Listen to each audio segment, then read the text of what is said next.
आज संडे होता. सकाळी सकाळी भावाचा फोन आला. काय करतेस? म्हटलं काही नाही रे, मुलांना सुट्टी आहे, आज घरीच आहे. बोलला चल मग आपण कुठेतरी फिरायला जाऊया. म्हटलं कुठे जातो? बोलला चल खोपोलीला गगनगिरी महाराजांच्या मठात जाऊया. पटकन रेडी झाले. मुलेही खूप खुश होती. आज दिवसभर मज्जा करायला भेटणार. थंड असं वातावरण होतं. आम्ही खोपोलीला मठात पोचल्यावर फोटो वगैरे काढले. खूप गर्दी असल्याकारणाने सिक्युरिटी दादा बोलले इथे फोटो काढू नका. पण कितीही गर्दी असली तरी खूप शांतता होती. मन प्रसन्न करणारं असं वातावरण होतं. खूप छान वाटत होतं. तुम्हालाही कधी वेळ भेटला तर नक्कीच जा. हा जर तुम्हाला आरतीच्या टायमात जायचं असेल ना तर ह्या बोर्डवर टाईम आहे. हा टाईम बघून जा. तुम्हाला नक्कीच आरती भेटेल. दुपारचं जेवणसुद्धा खूप छान असतं. दर्शनाला रांगाच रांगा लागल्या होत्या.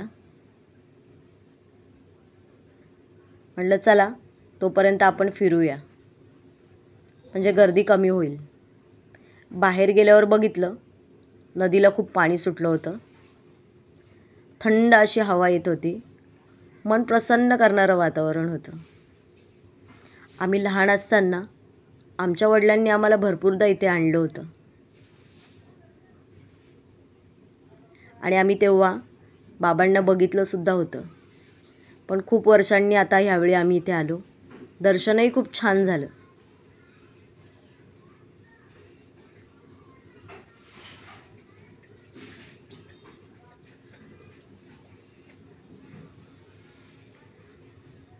दर्शन घेतल्यानंतर आम्ही बाहेर जरा वेळ बसलो. खूप छान वाटत होतं. गर्दी वाढत होती.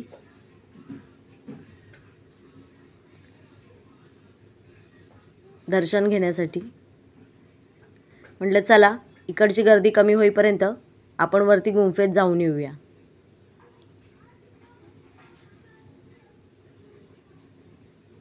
इतकी हिरवळ आणि इतकं थंड वातावरण होतं ना, खरंच खूप छान वाटलं. हा भक्तांसाठी राहण्याची सोयसुद्धा आहे इथे. तुम्ही जर गेलात तर नक्कीच तिथे थांबू शकता.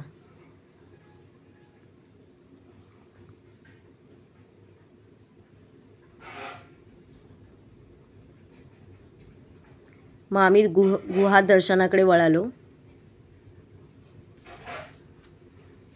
मुलांनी तर खूप एन्जॉय केला.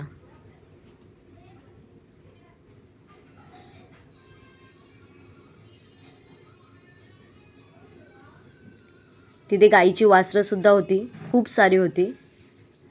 2-3 दिवसाची, महिन्याभराची. खूप मोठी नव्हती, पण भरपूर होती.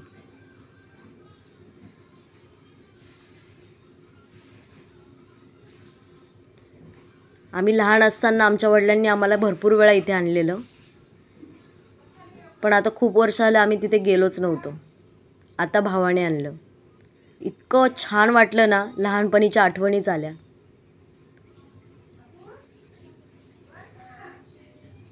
अख्ख्या रस्त्यानी माकडेच माकडे होती आणि त्या माकडांना सुद्धा कळालं होतं की हे आमचे फोटो काढतात. ते पोच तर एवढे भारी भारी देत होते ना, पण भीतीही वाटत होती कारण ते वानर होते.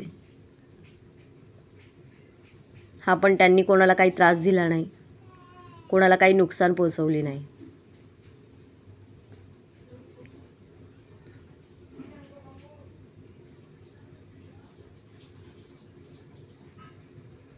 वरती गेल्यावर अजून एक मंदिर आहे. चला तुम्हाला दाखवते. पण तिथे सिक्युरिटी दादा बसले होते. म्हटले फोटो काढू नका. त्यामुळे मला एवढं काही दाखवता आलं नाही. शंकराची पिंड आहे. तुम्ही नक्कीच जाऊन बघू शकता. थोडं वरती डोंगरावर गुंफा आहे.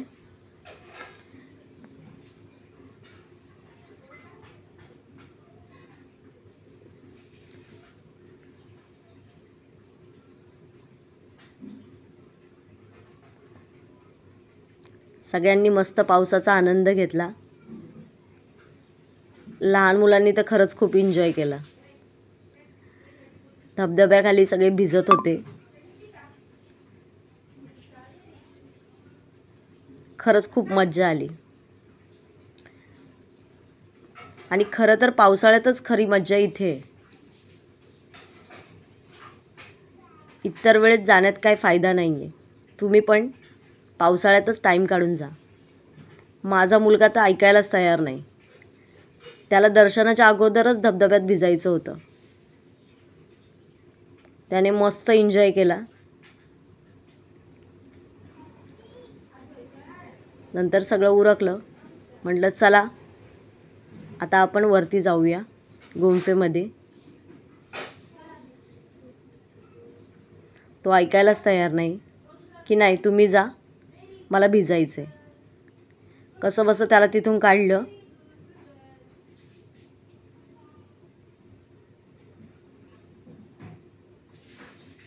म्हटलं चल परत येताना भिजूया. मग तो निघाला. आम्ही वरती गेलो तर सिक्युरिटी गार्ड दादांनी सांगितलं की इथे खूप शांतता ठेवावी लागते. खूप शांत असं होतं. काही काही लोक माकडांना खायला घालत होती. बारीक बारीक पिल्लंसुद्धा होती ती. वरती गेल्यावर गुंफेवरून असा झरा वाहत होता ना. खरंच क्लायमेट इतकं भारी होतं ना. असं वाटत होतं इथेच राहावं, घरी जाऊच नाही. वरती पोचल्यावर गुंफेमध्ये आतमध्ये गेलो. दत्तगुरूंचा फोटो होता. इथे लिहिलंसुद्धा छान होतं. नक्कीच वाचा, तुम्हालाही आवडेल. आहे की नाही सुंदर वातावरण, मन प्रसन्न करणारं. खरंच तुम्ही जाऊन या वेळात वेळ काढून, तुम्हालाही खूप आवडेल. आतमध्ये गुंफेत गेल्यावर बाबांचं दर्शन झालं. त्या मूर्तीकडे बघून असं वाटत होतं की खरोखर बाबाच बसलेत. इतकं शांत वातावरण होतं ना. आम्ही थोडा वेळ बसलो तिथे, मग बाहेर आलो.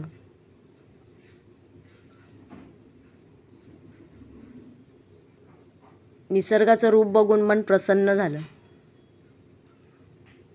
आम्ही लहान असताना आमच्या वडिलांनी आम्हाला भरपूर वेळा इथे आणलं होतं. तेव्हा बाबाही होते. आता खूप वर्षांनी आम्ही इथे आलो होतो. पण तरी खरंच खूप खूप एन्जॉय केला. भारी वाटलं.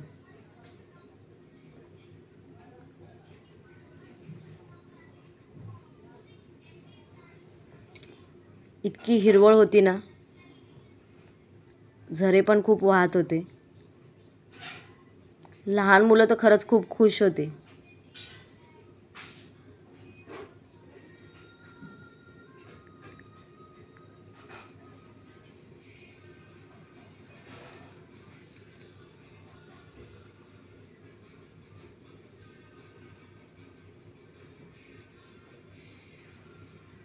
असं सुंदरचं वातावरण होतं. नंतर खाली आल्यावर मुलगा बोलला मला परत भिजायचं आहे. त्याने परत मज्जा केली. खाली आल्यावर परत मग दर्शन घेतलं. गर्दी कमी झाली होती. अशा सुंदरशा मूर्त्या होत्या.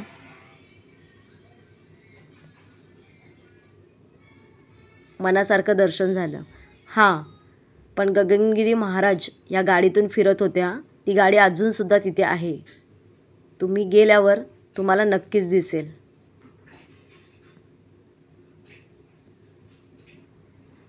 घरी येण्याचं मन नव्हतं. इतकं शांत वातावरण होतं. पण काय करणार, घरी तर यावंच लागणार ना.